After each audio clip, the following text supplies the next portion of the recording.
नमस्कार बच्चों, आज के इस वीडियो में हम मॉडिफाइड एमसी मोरे फुल ब्रिज इन्वर्टर के बारे में चर्चा करेंगे। हमने पिछले वीडियो में हाफ ब्रिज इन्वर्टर के बारे में पढ़ लिया है, तो स्वाभाविक है फुल ब्रिज कहीं ना कहीं उस हाफ ब्रिज का डबल होता है।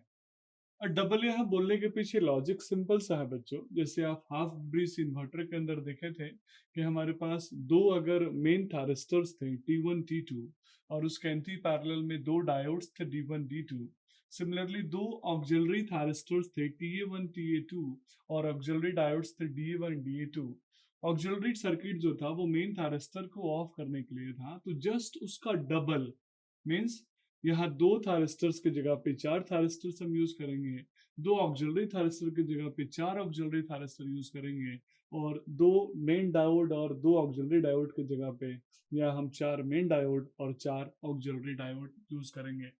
बच्चों, हर इंडिविजुअल थारिस्टर्स के एंटी पैरेलल में डायोड कनेक्टेड होता है। आई होप आप इसके बारे में अच्छे से जानते होंगे, ताकि जब हमारा मेन थारिस्टर ऑफ हो उस कंडीशन में वो उसको फोर्सली टर्न ऑफ करने के लिए प्रेशराइज नहीं करें। उस समय डायोड एक्टिव हो जाता है और वो करंट को ब्लॉक करने की कोशिश करता है।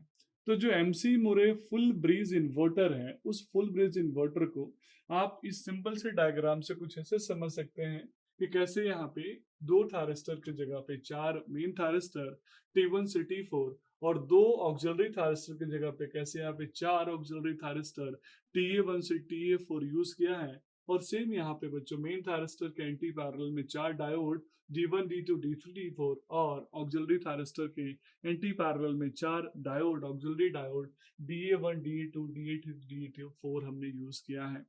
बच्चों, इसको आप चाहें तो इस सर्किट को और सिंप्लीफाई करके ऐसे भी समझ सकते हैं कि दो एमसी मूरे हाफ ब्रिज इन्वर्टर को अगर हम एक दूसरे के साथ मर्ज कर दे थ्रू द लोड, सर्किट को कंबाइन कर दे, तो it will be act like MC Murray full bridge inverter.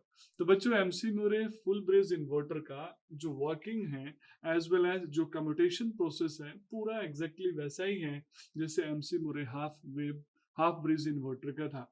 तो एक ही चीज को बार बार रिपीट करने से कोई फायदा नहीं है। एज फॉर एग्जाम्पल मैं आपको समझा भी सकता हूँ कि जैसे वहां हम T1 को कम्यूटेट किए थे, यहाँ पे T1 T2 को एक साथ कम्यूटेट करेंगे, क्योंकि बिफोर T इक्वल टू 0 पे जैसे वहां पे T1 ऑन था, इस फुल ब्रिज में T1 और के साथ T2 भी ऑन होगा।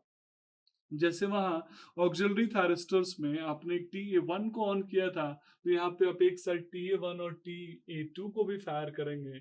और जैसे वहां पे D1 पहले ऑन हुआ था, तो यहाँ पे D1 D2 ऑन होगा। और जैसे वहां पे DA1 ऑन हुआ था, तो DA1 DA2 ऑन होगा। तो अब सेम प्रोसेस है, बस अंतर यही है कि वहां सिंगल थारिस्टर के लिए हमने यूज किया था, यहाँ हम डबल थारिस्टर के लिए यूज करेंगे। तो आप ऐसे समझ सकते हैं कि T1 T2 को पहले हम कम्यूटेट करेंगे, और साइमल्टेनियसली जैसे हाफ ब्रिज में T1 के बाद T2 को कम्यूटेट किया था, वैसे T3 T4 को भी हम कम्यूटेट करेंगे। कम्यूटेशन करने के लिए आप जानते हैं कम्यूटेशन एलिमेंट की जरूरत है, कम्यूटेटिंग एलिमेंट की जरूरत है। इसके बारे में ऑलरेडी आप डिटेल में पढ़ चुके हैं। तो आई होप आप इस एमसी मूरे जो modified MC Murray full bridge voltage source inverter है, इसके वर्किंग को एग्जैक्टली वैसे ही कोरिलेट घर पे करके खुद से प्रैक्टिस करेंगे कि कैसे हम इसको मोड डिफरेंट मोड्स में ऑपरेट करा सकते हैं।